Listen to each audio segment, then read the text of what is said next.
Been doing this probably 25 years. And I first started off working on my own. And then once I learned how to, work on my own, then I started working on other people's cars. And I wanted to learn on my own first. Callous fingers turn a wrench and tune up an off-key automobile engine. This is Mack Orr, car mechanic.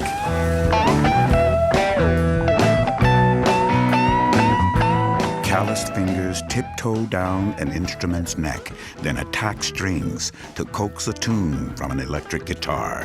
This is Daddy Mack, blues artist. When I was a boy, I picked a lot of cotton, chopped a lot of cotton, plowed, and I always listened to the radio. I would listen to B.B. King, Albert King, the Milton. I was only a boy, but I learned early on. They give you a nickel, work your finger to the bone. In Mississippi, they work your finger to the bone. Michael had an acoustic guitar. He used to play a little around the house, and I started messing with it and got kind of interested in it, so I wanted to play. I've chopped and picked cotton with calluses on my hand. I play this guitar in my own band. In Memphis, got my own blues band. I play a raw shade of blue. I play a raw shade of blue. I'm in the wind and not the lose. I don't claim to be king. Play a raw shade of blue. We sing songs as a people, if you will. Whatever country you're from, whatever nationality, you sing songs. They have a structure, you remember them. Blues has a specific type of musical structure, and there are X number of formulas, that a blues musician is gonna play. And the thing is, what makes each blues song different is the artist himself, who, his own voice, literally. Before the voice of Daddy Mack was singing the blues on Beale Street in Memphis, Mack was living and learning the blues on the back roads of the southern heartland. Another boy moved to another plantation close to where I was living at, and he could play a couple of songs. Me and him got together, and he learned me how to play this one song, Honky Tonk. The call of the blues was so strong that Mack played in places where a teenage boy had no business. I was about 13, 14, and we'd leave on a Friday night and go to another plantation where people was gambling in one room, drinking, and we'd be in one room playing and dancing. I play a royal shade of blue, play a royal shade of blue. I'm in the wind, not to lose. I don't claim to be king, play a royal shade of blue. Oddly enough, it was after a move to the city of the blues where Daddy Mack drifted away from the music he loved. When I come to Memphis, I got married and got away from it, and I come to Memphis to, try to get a better job, make more money. Years of lifting car hoods, replacing belts, fixing carburetors. And I'll tell you, a lot of these cars will give you the blues, you'll know. But the blues kept it calling. I was sitting at my shop. I was 45-year-old, and they was playing one of Albert King's songs, and I don't know what that song did to me, but I had to go and learn to play the blues. So I went to the pawn shop, put me a guitar and an amp in the layaway, and it was about 3 months before Christmas. This time, the blues wouldn't let go. Daddy Mack was going to give it a fresh start. That guitar and amp didn't stay on layaway long. And it got on me so hard till I was back in a couple of weeks and got it out. And I started from there. Well, it's showtime.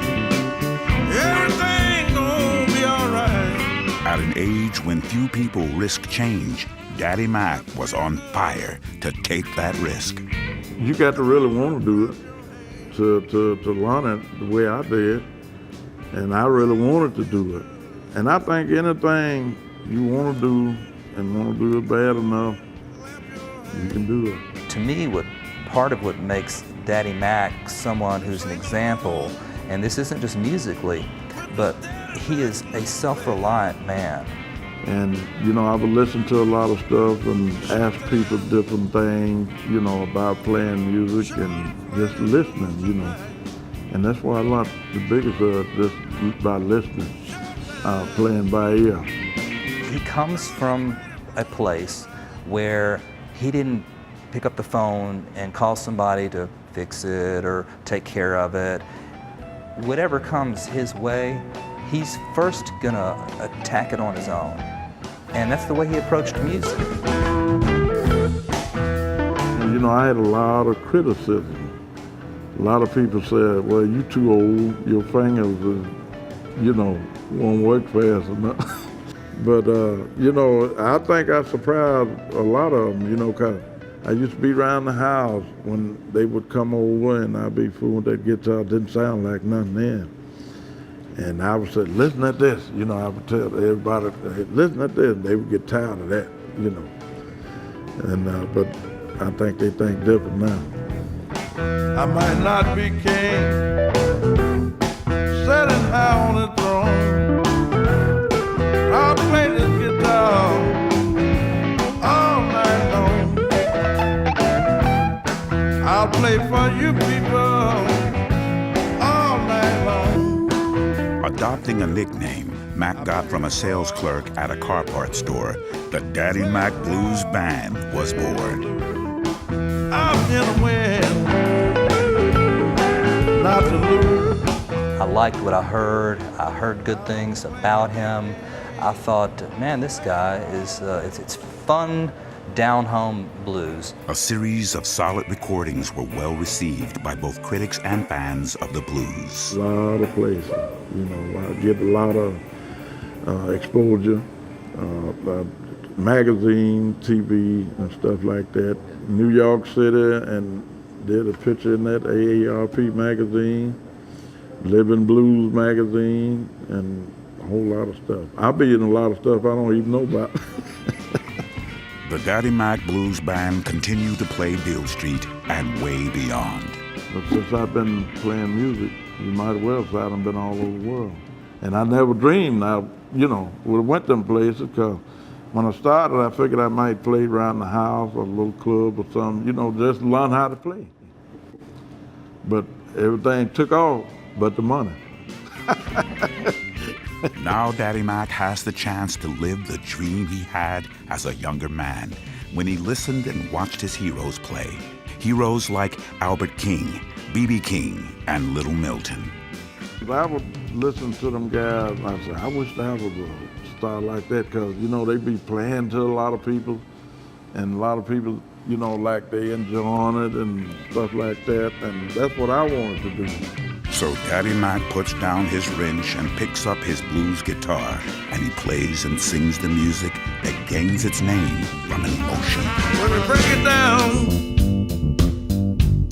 want you to move your feet. Yeah, when we break it down,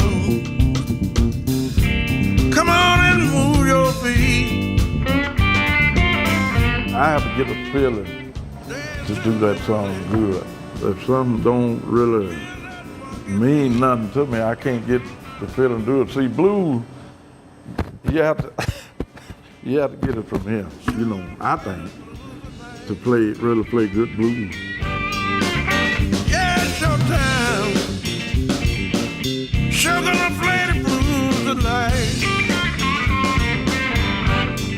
You got to start somewhere, and like I said, I started from one tune, that was Honky Tonk, learn how to play that, go through them changes, and just keep on doing that. And I always say it's better late than never. I don't care how old you are.